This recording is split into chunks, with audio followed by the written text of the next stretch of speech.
सबको जय भीम, नमो बुद्धाय।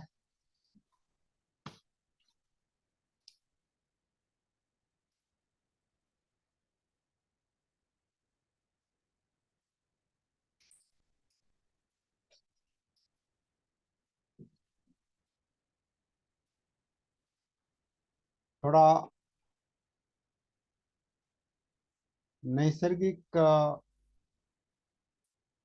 सांस का मुद्दा थोड़ा समझ लेंगे। नैसर्गिक सांस यानी उसके लिए दूसरा जो शब्द है, टेक्निकल शब्द धम्म की भाषा में, वो अनात्म है।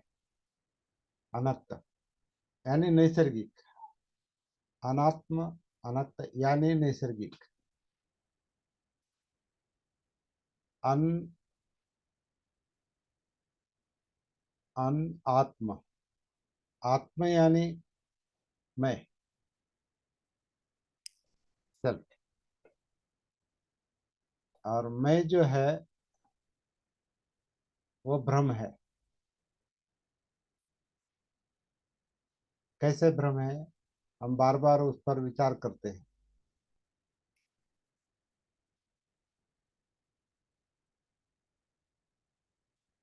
कोई बता सकता है क्या अभी? क्योंकि इस पर बहुत चर्चा होगी। आत्मा या मैं भ्रम है, कैसे कहेंगे, कैसे सिद्ध करेंगे वो भ्रम है?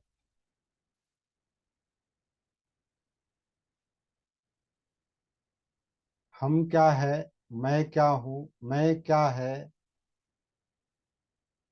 मैं मैं क्या हूँ, कौन हूँ, इसका क्या जवाब है?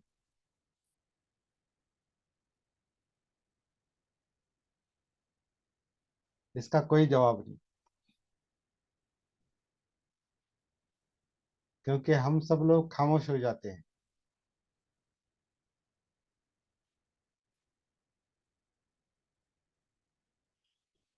ये भी एक इससे भी सिद्ध होता है कि मैं आत्मभाव, इसको आप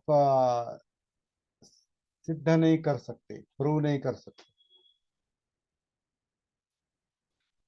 और एक दो बातें हम बहुत बार कह चुके हैं, इस पर विचार किया है कि हमें अपना जन्म याद नहीं है।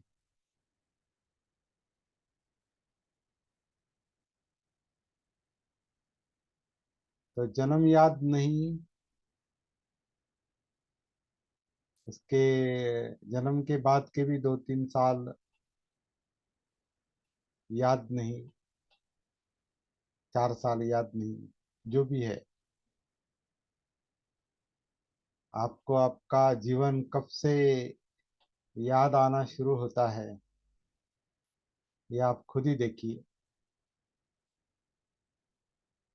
बचपन का कौन सा कौन सा क्षण, पहला क्षण याद आता है, पहला?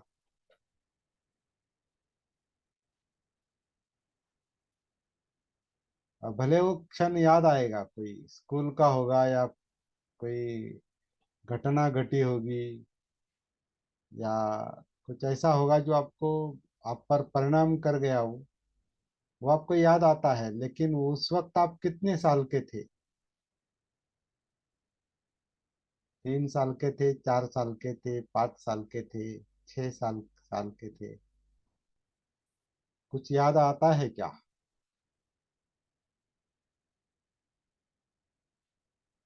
अगर नहीं आता है, जन्म भी याद नहीं, उसके बाद के कुछ साल याद नहीं, और उसके बाद अब तक के, अब हमारी जो भी उम्र है वो, वहां तक का कितना याद आता है?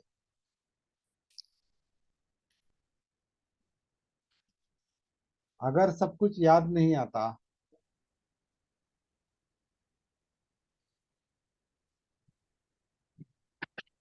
तो फिर मैं, मेरा, इसका क्या जवाब है? इसका कोई जवाब नहीं। मतलब आत्म भाव, मैं भाव भ्रम है। और तभी ये, और एक तांत्रिक भाषा में बताया जाता है कि ये काया मैं हूँ, मेरे कारण है, इसके साथ जो मैं भाव जुड़ जाता है, आत्म भाव जुड़ जाता है, ये काया स्व है। मैं, ये गलत धारणा है, गलत दृष्टि है। सक्काय दिट्ठी, स्व काया दृष्टि, ये काया स्व है, मैं हूँ, आत्म है। ये जो भ्रम है,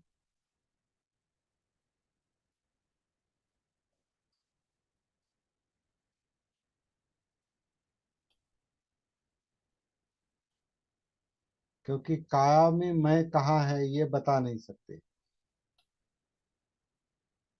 मैं यानी अपना जीवन, ये काया, काया यानी जब हम मैं कहते हैं तो हम अपने आप को हाथ लगाते हैं।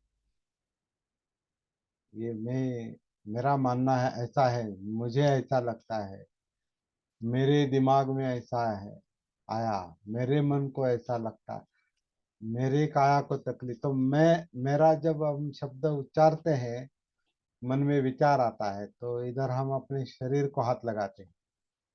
मतलब इस काया, काया के साथ वो मैं जुड़ा है। लेकिन उसकी अगर व्याख्या करने की कोशिश करेंगे कि ये क्या है मैं, तो उसका कोई जवाब नहीं आता, स्पष्ट जवाब नहीं आता।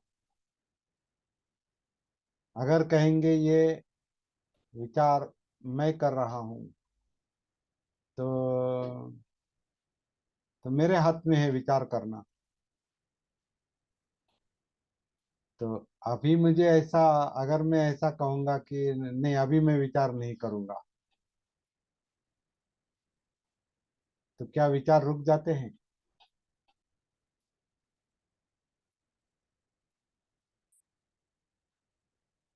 मेरे मन में जो कुछ इमोशंस क्रिएट होते हैं, भावनाएं क्रिएट होती है, आ, समझो गुस्सा आता है, और मैंने कहा कि नहीं, अभी गुस्सा तू मत आ, अभी गुस्सा, गुस्सा नहीं आना चाहिए, ऐसा कहने से गुस्सा रुक जाता है क्या? नहीं। तो गुस्सा यानी मैं हूं ऐसे कैसे कहेंगे? ये विचार यानी मैं हूं ऐसा कैसे कहेंगे?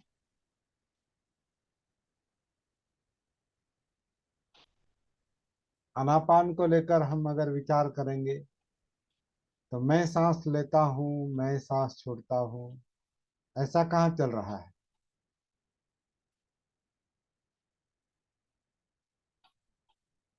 ऐसा चल ही नहीं रहा है।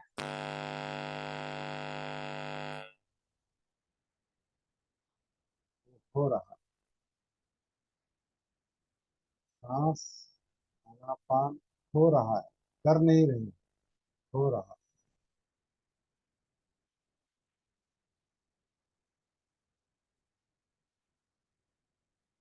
और इसे अनात्म कहते हैं। अनात्म सांस, जो हम नहीं ले रहे, हम नहीं छोड़ रहे, मैं नहीं ले रहा, मैं नहीं।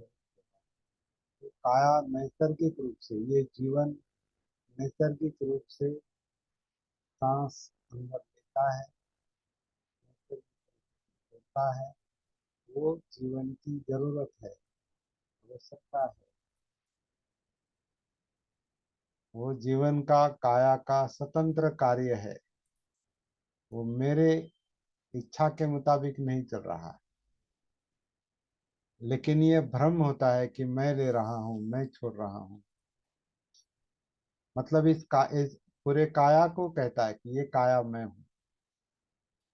तो ये भ्रम है, ये पहला ही आ, फेटर, फेटर यानी जलापन, मराठी जिसको हम मराठी में अड़थड़ा कहते हैं, अड़थड़ा, पहला ही रोड़ा है। क्योंकि मैं जो है, वो पकड़ है, अंदर की पकड़ है, गलत धारणा की पकड़ है वो। तो उस पकड़ के कारण नैसर्गिक जीवन महसूस नहीं होता, और सब कुछ इच्छा के तृष्णा के बल पर वो आत्म भाव मैं भाव चलाता है जैसे। आ, तो इसका जब होश आता है, इसका जब भान आता है, इसकी जब सती आती है, तो समझ में आता है कि यही पहला प्रॉब्लम है, यही टेंशन है। क्योंकि इस वजह से जो नैसर्गिक प्रॉब्लम है, नेचुरल प्रॉब्लम, जिसको हम नेचुरल प्रॉब्लम अभी गुस्सा, गुस्सा एक नेचुरल प्रॉब्लम है। गुस्सा हम नहीं लाते, गुस्सा आता है। और क्यों आता है,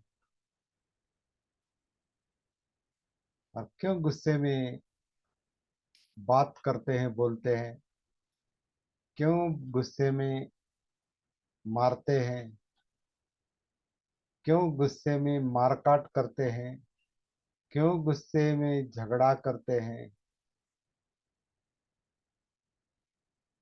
ये समझ में नहीं आता। हम व्यक्तिगत रूप में भी हम ये अनुभव करते हैं, और समाज में भी हम अनुभव करते हैं कि लोग झगड़ते क्यों हैं। यही यही बुद्ध का पहला सवाल था, सिद्धार्थ गौतम का। झगड़ा क्यों है, गुस्सा क्यों है, क्या क्या मनोवस्था है ये। मुझे ये ऐसा चाहिए, वैसा चाहिए, ये होना, नदी का पानी हमको ही पहले चाहिए। शाक्यों को लगता है हमको ही पहले चाहिए, कोलियों को लगता है नहीं हमको पहले चाहिए। और सिद्धार्थ गौतम कहते हैं कि बाट बांट के लोग, बाट पानी का बंटवारा करने के लिए चर्चा करो।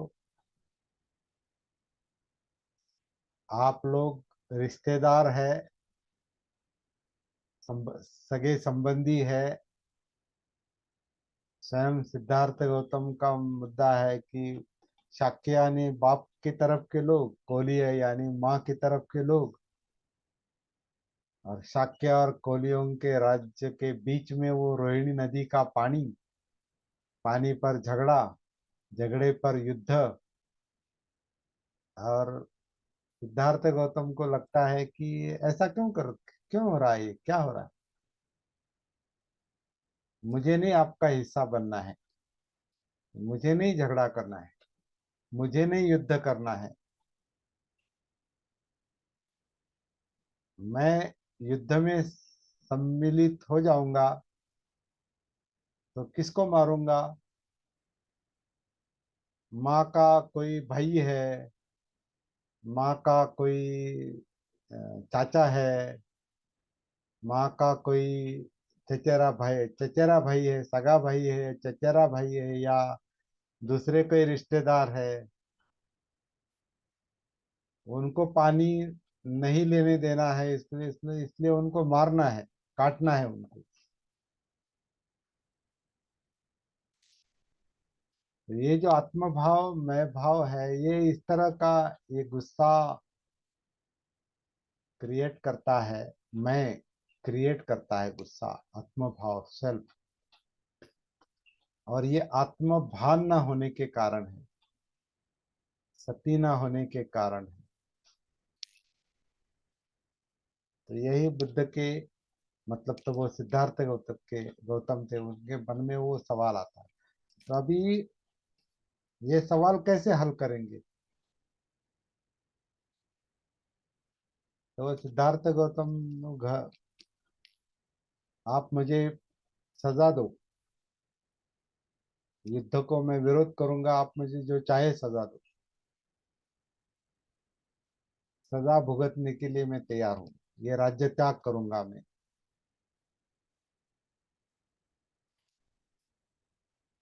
लेकिन युद्ध में सम्मिलित नहीं होता रहूंगा।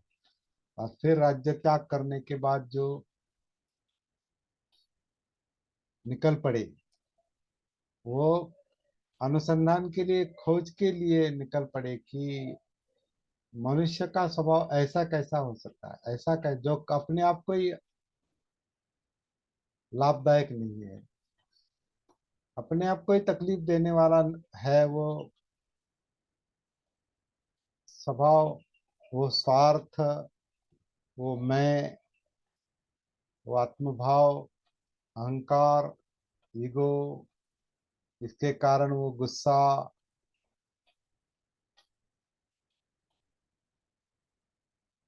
युद्ध, ये किसके लाभ का है? सेल्फ जो है, आत्मभाव, मैं जो है, ये पहला मेन प्रॉब्लम है। और वो अविद्या से है, मतलब आत्मभान नहीं है, सती नहीं है, जागृति नहीं है। इसलिए जीवन, जीवन मतलब अपने आप को समझना। जीवन समझ में नहीं आता, मतलब अपने आप, स्वयं ही अपने आप को हम समझ नहीं पाते कि क्या चल रहा है, क्या हो रहा है। और कुछ कर बैठते हैं, और कुछ कर बैठने का मतलब ये है कि उसका परिणाम रिटर्न आएगा।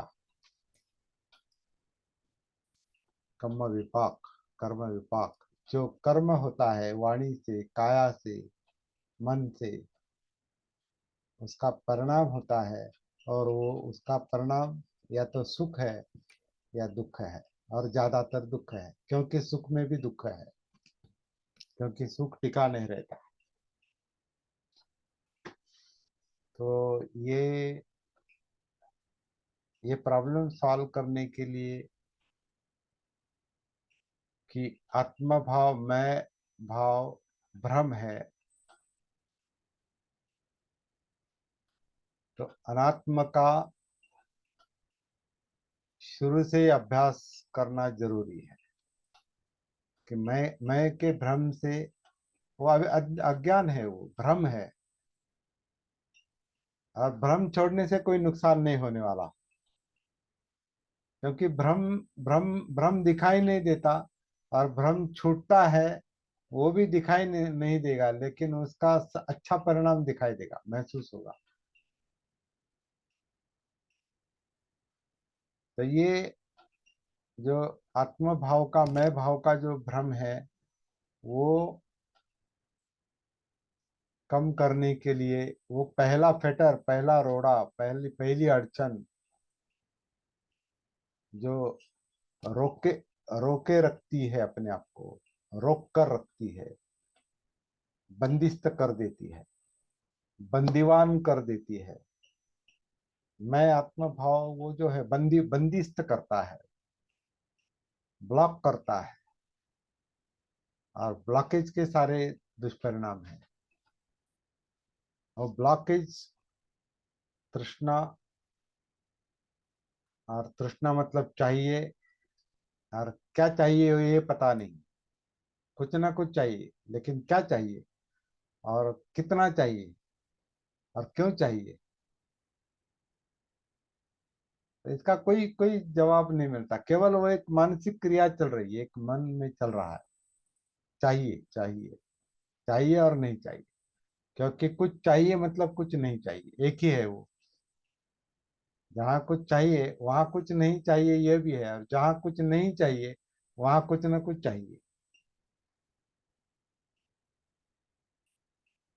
इसलिए सुख और दुख एक ही सिक्के के दो पहलू है। वैसे चाहिए नहीं चाहिए, ये भी एक ही सिक्के के दो पहलू है। लाभ हानि, यश अपयश, निंदा स्तुति, सुख दुख, एक ही सिक्के के दो पहलू, दो बाजू। तो इस सिक्के को समझना है। ये चाहतों से भरा मन, चित्त, ये समझने की जरूरत है बस। तो वहां तक पहुंचने की वो, और वो चित्त जो है वो इस काया के गुफा में है। काया के गुफा में है, वो गुफा है। गुहा से चित्तंग फंदरंग, चित्तंग, चित्त जो है वो गुहा संग, मतलब गुहा काया की गुहा में बैठा है जैसे। मतलब इस काया को एक पर्वत की उपमा दी है, क्योंकि गुफा कहाँ होती है?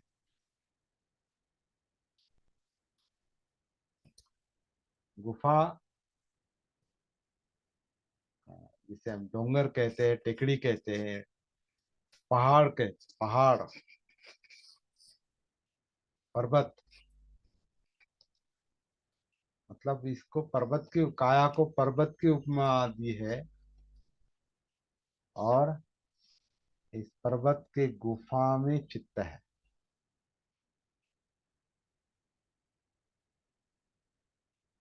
लेकिन ये गुफा जो है जैसे बंदिस्त है,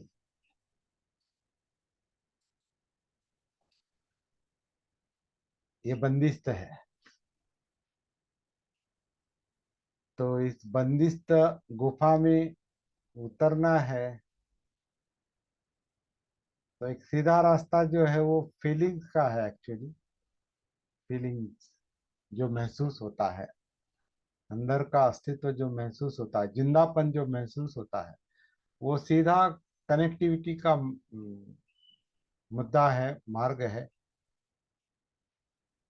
लेकिन वो फीलिंग जो है, वेदनाएं जो है, इमोशंस का जो परिणाम है, वो चाहतों का जो परिणाम है, सुख दुख, या सुख दुख रहित वेदनाएं, मूर्छित वेदनाएं,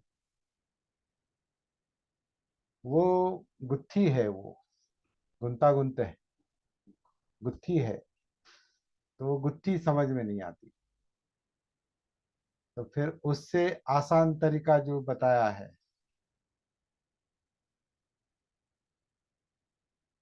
कि जो ये काया शरीर जो अंदर से अंदर सांस लेती है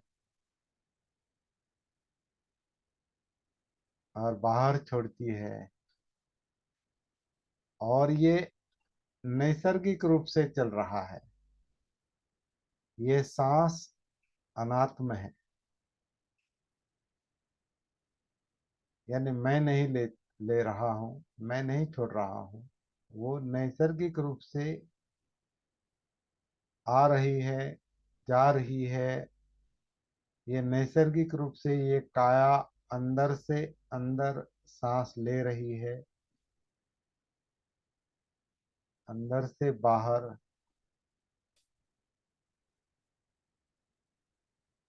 धकेल रही है या छोड़ रही है।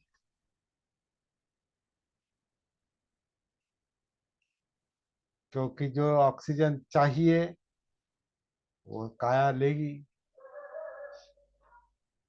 जो कार्बन डाइऑक्साइड, जो अशुद्ध वायु नहीं चाहिए, उसे काया बाहर ढकेल देगी।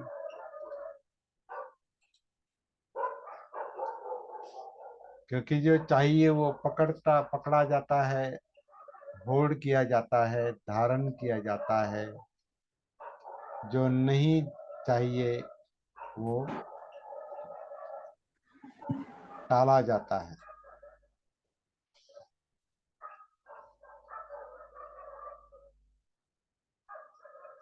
आन चाहिए, अपान नहीं चाहिए,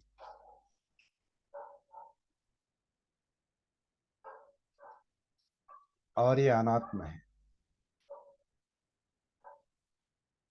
मेरे इच्छा के मुताबिक नहीं चल रहा है, हमारी इच्छा के मुताबिक ये काम नहीं चल रहा है।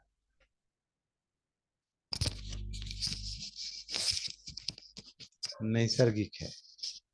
तो ये आज का विषय में बताना चाहता था कि ये शरीर जो नैसर्गिक रूप से आन करता है अंदर से, अंदर से वो छोड़ता है, अंदर से अंदर लेता है, अंदर से बाहर जैसे ढकेलता है या छोड़ता है। क्योंकि एक चाहिए, दूसरा नहीं चाहिए। और ये चाहत भी हमने अनात्म है, वो जीवन की आवश्यकता है। चाहत उस जीवन की आवश्यकता भी है, और अतिरिक्त चाहत प्रॉब्लम भी है। लेकिन ये कितना आवश्यक है और कितना आवश्यक नहीं है, कितना अतिरिक्त है, ये जीवन का भान ना होने के कारण, सती ना होने के कारण वो समझ में भी नहीं। जब उसके साथ जुड़ जाते हैं तो थोड़ा थोड़ा समझ में आने लगता है, थोड़ा थोड़ा थोड़ा, फिर वो पूरा समझ में आएगा, वो बात की बात है। लेकिन पहले पहले थोड़ा काम अच्छा होना चाहिए, फिर बड़ा काम अच्छा हो। तो थोड़ा थोड़ा करके वो सफर करनी है, बात की।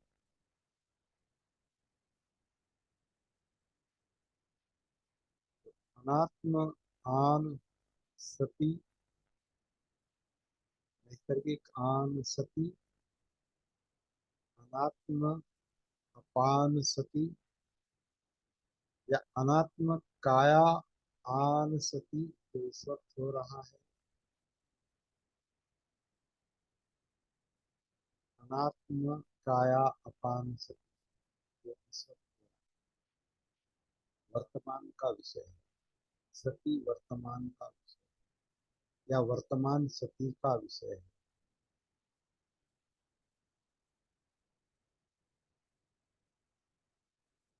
तो ये अनात्म का अभ्यास जो है वो उनको अंत तक काम आता है। हमारा जो सप्तबुद्धांग का अंतिम जो चरण है वो उपेक्षा का है, और वो उपेक्षा अनात्म है। इसलिए हम शुरू से ही वो प्रैक्टिस कर रहे हैं, क्योंकि आनापान सती की भावना महाफलदायक होती है। लेकिन उस सूत्र में ये नहीं बताया कि वो आनापान सती कैसे करनी है। ये खोज का काम है, अनुसंधान का काम है। आनापान सती लाभदायक होती है, महाफलदायक होती है, पता है। मतलब पता है मतलब समझ में आया। या आनापान सती जितनी अधिक से अधिक साधना करेंगे, भावना करेंगे, वो काया वेदना चित्त मनोधम्म के सती को परिपूर्ण करेगी, मतलब चार सती पट्ठान को परिपूर्ण करेगी। ये भी लॉजिकली समझ में आएगा थोड़ा तर्क से। लेकिन कैसे होगा वो, ये काम कैसे होगा, ये अनुसंधान का काम हम कर रहे हैं। तो नैसर्गिक आन नैसर्गिक अपान जो काया करती है, और जिस वक्त जो हो रहा है वो सती से देखना। वर्तमान में जो हो रहा है वो गति, वर्तमान गति में जो चल रहा है वो सती का विषय है। मतलब निरंतर कनेक्टिविटी, निरंतर जुड़ जाना अपने आप से, काया से, सांस के आधार पर, नैसर्गिक सांस के आधार पर, नैसर्गिक आनापान के आधार से, अनात्म आनापान के आधार से अपने आप से जुड़ जाना। ये पहला काम आखिरी तक करना पड़ता है। बाद में वो करने की आवश्यकता नहीं, लेकिन वो कनेक्शन जो है, वो जुड़ाव जो है वो टिका रहे। जब टिका रहता है मतलब हम उसको मेंटेन करते हैं, मतलब सती को बनाए रखते हैं, तो फिर आनापान सती की आवश्यकता नहीं रहती जानबूझकर करने की, क्योंकि वो अभी सती मेंटेन हो गई है, सती एस्टैब्लिश हो गई, सती स्थिर हो गई है, सांस के स्तर पर, काया के स्तर पर, और फिर आगे चल के वेदना चित्त मन, तो आगे की बात, इसका विचार करने की आवश्यकता नहीं। जितना अनुभव आता है उतना ही फायदे का है। तर्क लॉजिक ज्ञान वो टेम्पररी ठीक है, रास्ता पता है, लेकिन रास्ता पता होने से चलना और आगे जाना नहीं होता। चलने से आगे एक्शन जो कृति है, चलने की कृति मार्ग पर, वो हमको उस मार्ग से आगे ले जाती है। वरना वो एक एक जगह पर खड़े हैं और मार्ग मुझे पता है, तो खड़े ही रहेंगे और मार्ग मार्ग मार्ग कहते रहेंगे, समय खत्म होने पर।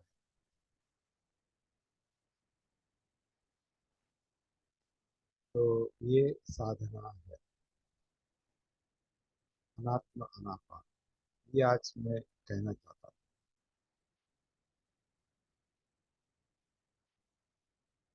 बहुत बहुत धन्यवाद। जय भी।